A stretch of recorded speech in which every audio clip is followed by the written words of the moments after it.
Regardless of the colour of the medal, to have the support of the people back home, put a smile on the nation's face. If I had a winning here today or not, I would have told them to keep smiling. Different class, right from McCullough. Under pressure for the first time. Welcome on in. Yes, you're right, Jimmy McGee. There were tears shed. All day to write, rewrite and rethink what to say, how to say it, how to sum it all up. There are no words. It's been an absolute roller coaster of emotions. 4 years ago in Rio, there were tears of a different sort. But in the wee hours of this coming Sunday morning, the nation will once again hold its breath. I know I don't look really happy because my emotions and my relief has just hit the floor because I can't really believe what's happening, but yeah. I boxed Udapon in 2018 in the World Final, and it was a 3-2 split decision. It was a very, very close decision back then. It was a chess match back then, and it was a chess match today again. She's a fantastic operator. She has a really, really strong left hand, so I was trying not to get hit with that and trying to stay away from it. While I'm here, just a big shout out to Anna Moore. She's one of the mammies of Irish women's boxing, and she's been there from the start, and she's always sending her love to everybody, so I want to shout out to Anna Moore. Kelly Harrington, to me, is the best ambassador for female boxing. She is a brilliant girl. There's no one more deserving. No one. When Kelly goes away, we keep in contact, myself and Kelly, on Messenger. But we have a lot of very good girls. Our youths are brilliant. What we've coming up now are the best youths we've had in a long, long time. It's going to be a massive fight. It will be what it will be. It'll be exciting. It's just going to be what it'll be, you know. So looking forward to it. As my brother says, the last mile is never crowded, and that's the way it does feel sometimes. It does feel very lonely. That's the difference, isn't it? You know, to be able to hold on in there.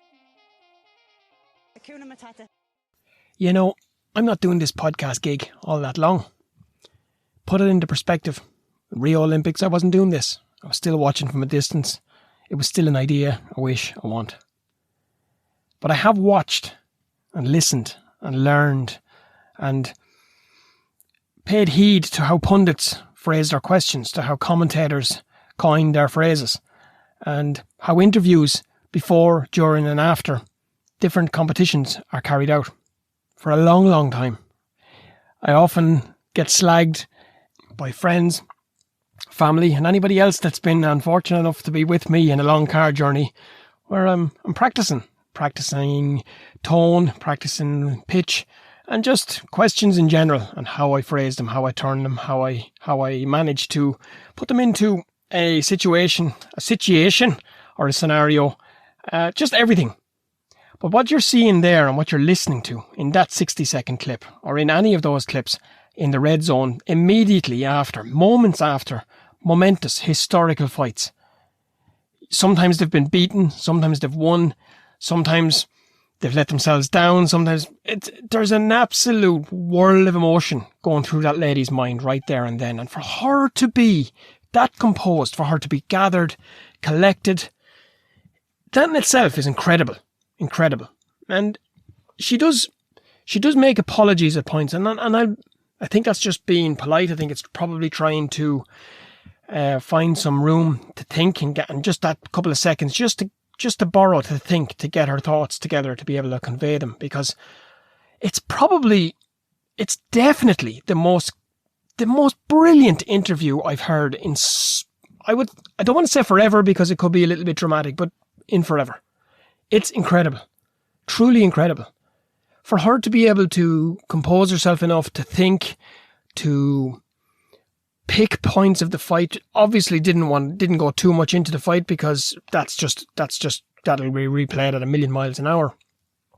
But to be able to shout out to Anna Moore, to be able to thank her coaches, to be able to thank the people, to be able to just calm herself and collect herself and gather her thoughts enough to be able to think of so many other people in that moment rather than herself, it's truly special. It's the mark of somebody that I've said for a long time, that people around boxing have said for a long time, and now I believe that this country is going to really realise at large that this is a very, very special, unique, inspiring, motivational lady we've got on our hands here. And if you allow me be a little bit philosophical and probably a little bit dramatic, but what I want to say is that each of her fights so far have been 9 minutes of a journey. It's not been a fight, really. It's been 9 minutes where she's taken us with her, where she's taken all of our woes and worries and concerns and anxieties and everything there may be. Just in that 9 minutes, she encapsulates us. And I want to say us, as I believe the nation as a whole are now with her on this journey. I won't say everybody, but certainly a large portion, and a far more than were at the beginning of this games. And that is the magic of Kelly Harrington. It's the magic of boxing. It's the magic of a person who has been at the bottom of the barrel. She's suffered the same as you and me, and more than most. She's just a truly inspiring girl, and absolutely phenomenal. There's nothing special, nothing grand, as Christy Moore would say, but absolutely wonderful. Truly wonderful. And whatever colour the medal is on Sunday night that's around her neck, she has once again, sport has managed to find a hero, an icon, as somebody who can just whisk us away for those few minutes and allow us to dream and allow us to believe. And as she says at the end of it then, Hakuna Matata. I mean, where else would you get it?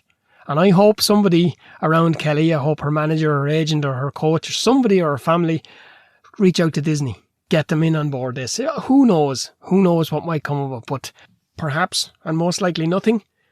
But who'd bet against an inner city Dublin girl, back streets of a working class city on the fringe of Europe, standing on the podium at the greatest show on earth, with a silver or a gold medal around her neck, mouthing the words, Hakuna Matata. You show me a company that wouldn't want part of that. Hakuna Matata. So one of the many things Kelly said in her interview that got me thinking was how lonely it gets at the back end of these Olympics. And people forget sometimes that they're 6 weeks away from home right now, that they were 3 weeks in Miyazaki in the camp pre-Olympics, and they're now 3 weeks by the time they come home from the games.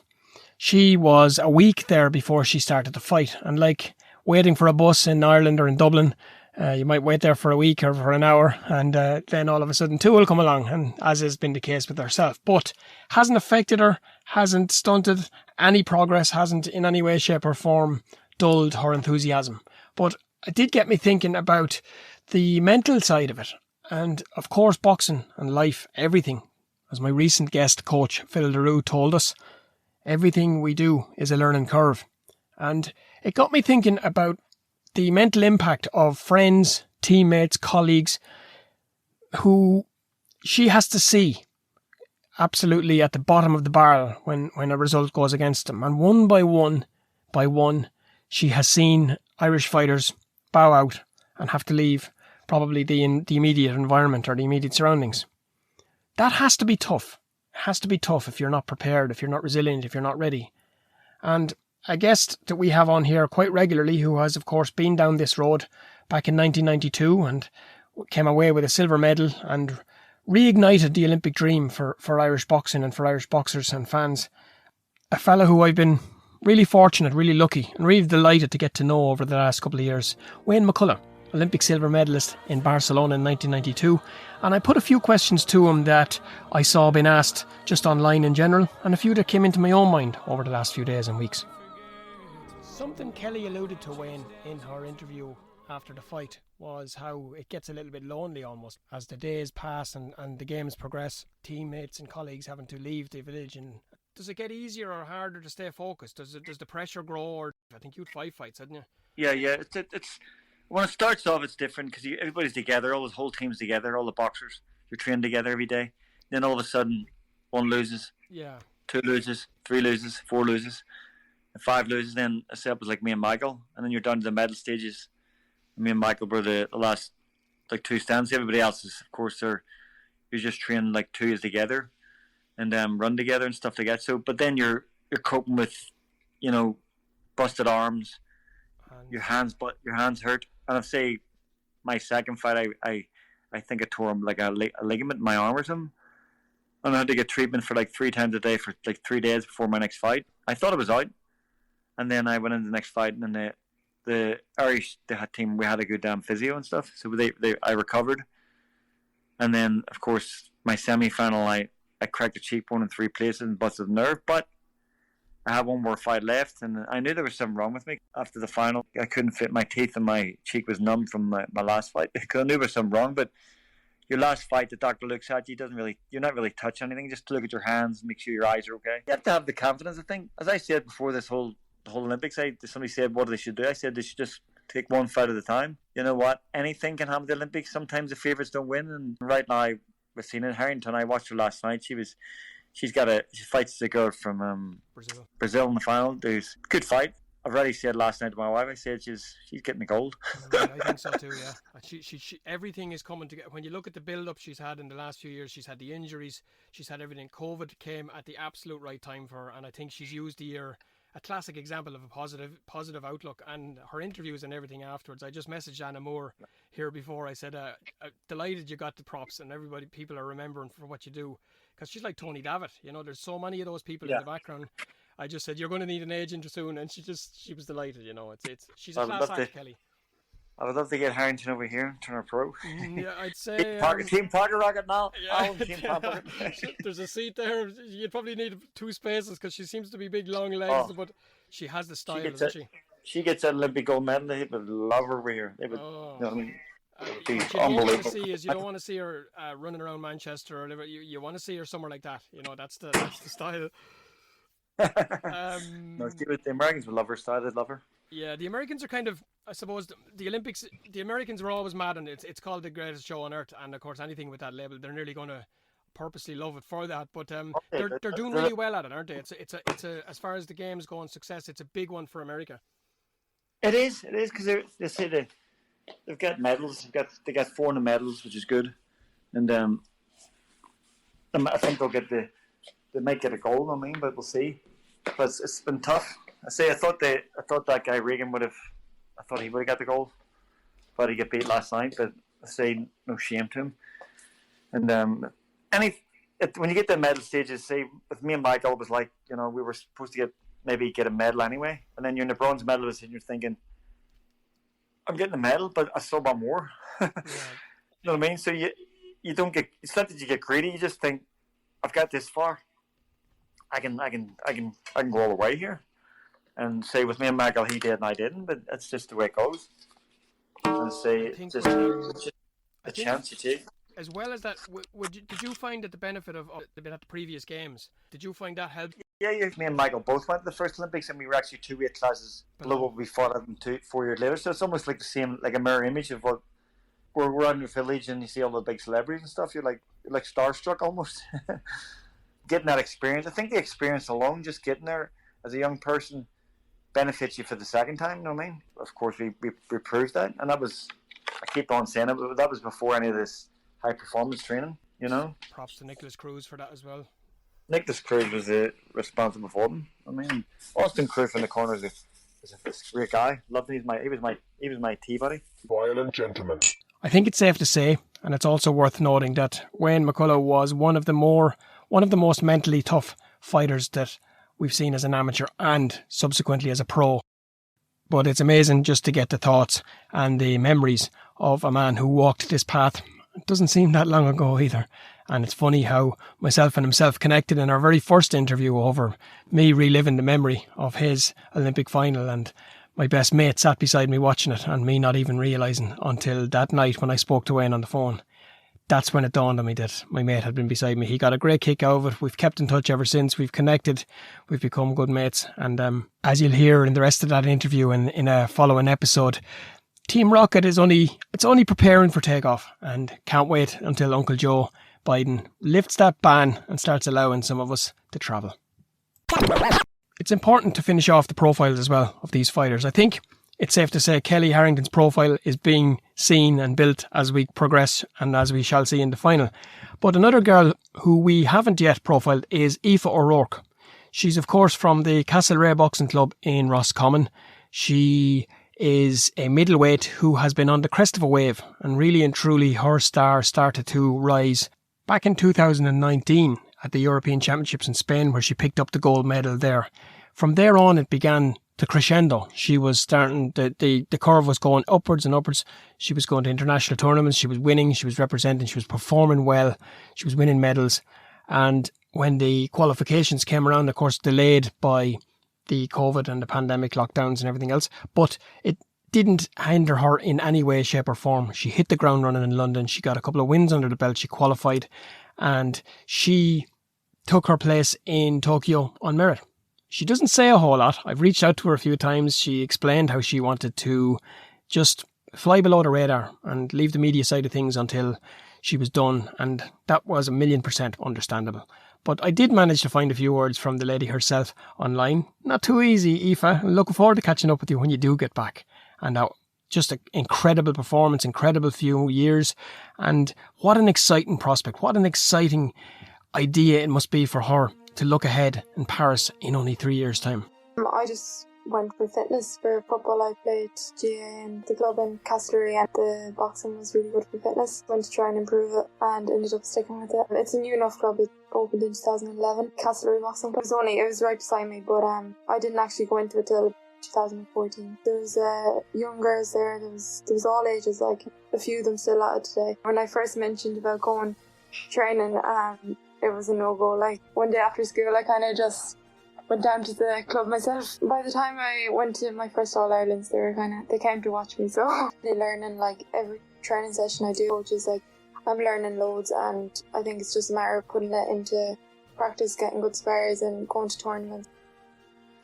And as the great Mickey Hawkins says, practice doesn't make perfect. Perfect practice makes perfect. And a fascinating little fact about Aoife is she finished school, she did her leaving cert, she went straight to high performance. She's not gone to college, she hasn't done anything else. And you gotta love that. Again, it's evidence that this team is packed full of boxers, characters, real characters who back themselves. Whether it's Emmett Brennan financing himself and pushing himself and backing himself to go all the way. Yeah, you get funding when you win your elite title, but what about until you win that, you know? And Aoife's the same. So she's gone on now and she's on that curve. Where she ends up after this Olympics, who knows? But what she's done in this Olympics is absolutely represent a community who wouldn't be a stronghold of boxing. And I'm not being disingenuous or I'm not being smart or anything else, but boxing had gone from being something she did to keep fit while she played football to being at the very top table in the greatest show on earth.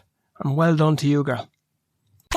Now, if you remember, at the beginning of this short series, Olympic Dreams, in the first episode, I was thinking out loud and maybe realising as I did that this team had a couple of jobs at hand. Of course, it was to go and perform.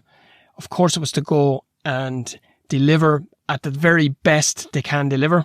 And ultimately, hopefully, to deliver medals. They've done all of those and more.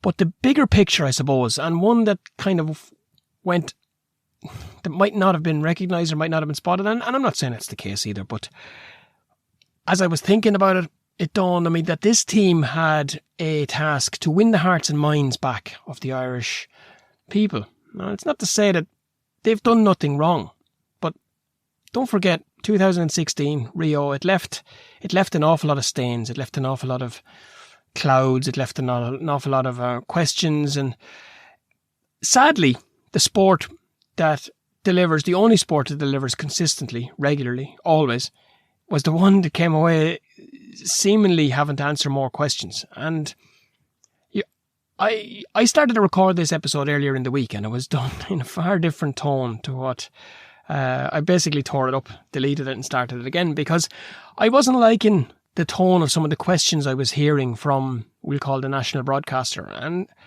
I didn't like it. And as I chatted with Ray Moylett a couple of days ago, you're going to have a fantastic episode coming with Ray in a short while, but he spotted it as well, and I'm just going to let you have a little listen to this before I start, just to wrap up against the rest of the games and how the rest of the fighters got on and where they're gone from here.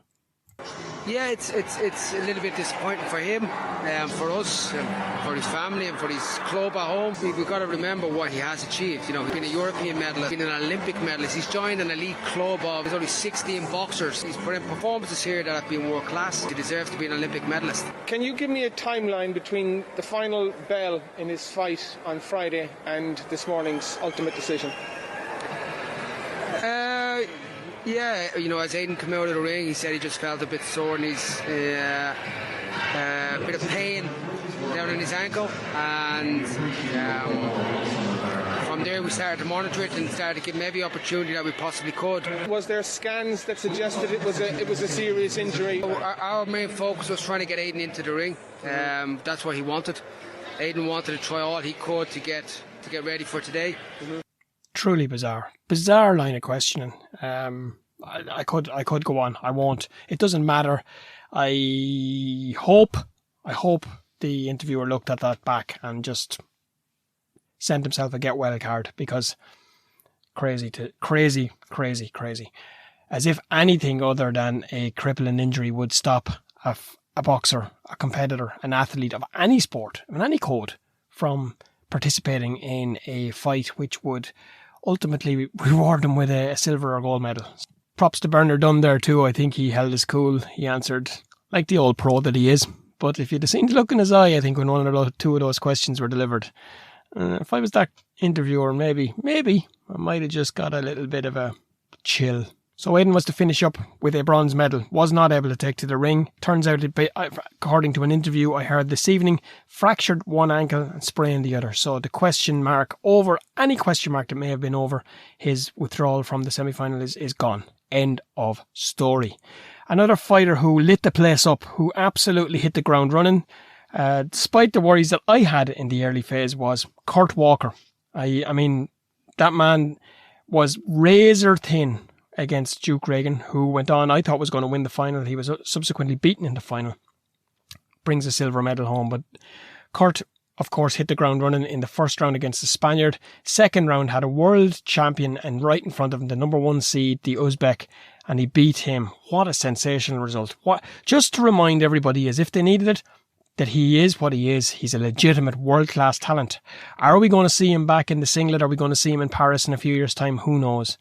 Personally, and it's only my opinion, I don't have any inside knowledge, I don't have any word from anybody else. I just have a feeling that his age, where he is in his life right now, and with everything that's going on around him, his style, and with the boxing world right now the way it is, I have a feeling that he may just hang up that vest. I think we might have seen the last of Kurt in a Ireland vest. And if it is a thing that he is, and he owes nobody anything. He has been an unbelievable Irish representative in that vest. The list of medals and titles that he's won over the last couple of years, it's just sensational. So whatever his decision is, he will be home really soon with that beautiful little woman, Layla. He will be eating Chinese till his heart's content. And whatever decision you make, my man, you have thoroughly earned it, and you deserve everything you get and some. And from me, I just want to say thanks for everything over the last few years, for being able to chat with you, for being always available, for reaching out whenever needs be, replying. Sometimes when you probably didn't feel like it, and you certainly didn't have to. And I'm looking forward to catching up with you again really soon. Last but not least for this episode, before I get back to Kelly and just finish out the episode with a couple of horror clips, Michaela Walsh did an interview during the week where she spoke of Aidan's progress and of his medal and of her pride. And I gotta say, it's a really, I've seen so many of their interviews, I've seen so many of their story, I've seen so much of it, and we've become warmed by it. We just smile. It just makes everybody smile. How can it not? Two siblings that get on so well together. Times I do wonder how the hell I don't ever remember getting on with any of mine like that, but it's a credit to them. It's a credit to their families. It's not realistic for me to think or hope for all of the country to be up supporting Kelly on Sunday, in the early hours of Sunday morning, but I certainly hope there will be a large proportion, as many as humanly possible. I think this is the lift, the same way that we got in 1990 from Italia, same that we got at different sporting occasions in different times in Irish history. I think this is one on the back of the pandemic, on the back of lockdown, on the back of so many different ailments and issues in this country. I think we've got a person now in Kelly Harrington who can just show the way through, lead the way, without having to make any great statements, without lending herself to any campaigns or hashtags or anything like that. She's just somebody who is doing what she's doing and doing it in her own very special and unique way. And have a listen here to some more of the bites from her over the last few days as we gear up for an Olympic final. You know, every boxer came here for a medal, and obviously Aidan came for a medal, but on the lead up to this, he really was focusing on his performance, and the medals was just going to come. You know, he said even in training camp he was just focused on the sparring, to try to perform the best in sparring, and he obviously took that approach into Tokyo, and he was just ecstatic. Like, just, I don't think it's even sunk in for him. Like, even we just qualified last month, so even to qualify for the Olympic Games, it hasn't set in for either of us. To see Aidan do that, it is just unbelievable. I would almost give my dream up for him to achieve his. That's how much it means for me. It's my baby brother, and I've been there the whole way through the journey. I can't describe my emotions at the minute. You know, I came here for one thing and one thing only, and unfortunately it didn't go my way. I was so happy with my performance. I felt I performed to my best, and it wasn't to be, but I still have an Olympic champion mindset, and nothing can stop us from achieving our goal. I'll do everything I can to help him. In the small hours of Sunday morning, I'm going to close out with some clips and quotes from Kelly from this week. She's lit my world up, I can say that. She's brought a smile to my face every time I see or hear anything. It brings a smile, it gives me that bit of a floaty feeling, but hey, I'm biased.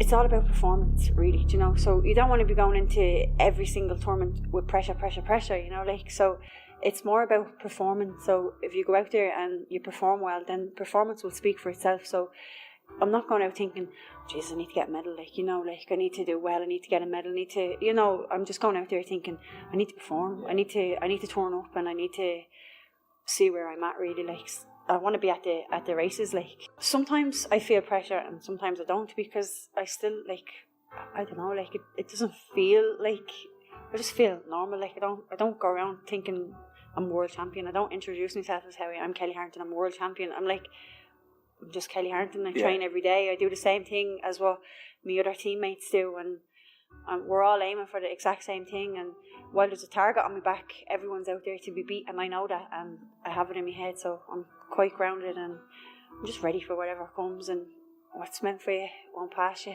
What passes you wasn't meant for you. Everyone has opinions, and your opinion of me is irrelevant. You know, like, it doesn't count to me what you think of me, like, and I'm that person. I'll just brush it off, and I'll be like, whatever, like, you know. And it doesn't matter, like, and at the end of the day, you're always going to have begrudgers, and you can be the best in the world and continue to be the best in the world. You take one step out of line and people will be like, I knew it, you know. And I know that that's life, that's humanity, that's just the way people work, and I know that. So on Monday I'll train, so I'll do a run or something like that at home, and then I'll train in my own boxing club in St. Mary's in Tallaght then on Monday. So Tuesday to Friday then we're out here. So Tuesday we'll have strength and conditioning in the morning, and maybe tic-tac or bag work in the afternoon, track on Wednesday, sparring on Wednesday afternoon, conditioning in the morning on Thursday, tic-tac, and then same kind of thing on Friday, like. So it's pretty intense, like, and all you want to do then when you're finished here is go home, rest, recover, and get ready for the next day. There is no time for anything in between, really. So for, like, socialising or anything like that, you don't have time for it. Like, some people like to go out with their mates and, I don't know, go out for a few drinks and that, like. Mine is, I like to go into work, and I like to, instead of, like, people looking at me as the athlete, people are looking at me as the worker. And where's the tea, where's my breakfast? Here, you kind of, everything is done for you. Like, all you do is train, like. Whereas when I'm in work, I'm doing stuff for other people. So that's my switch off, like. I'm fast running out of superlatives for this lady. That's about it from me and them until then. The next couple of days will be action-packed as we build up the excitement, the fever, the anticipation, everything that goes with history in the making. There's going to be plenty more bits and pieces coming down the lines from me. But in the meantime, stay safe, stay sane, smile, and no matter what else happens, remember, all's well that ends well.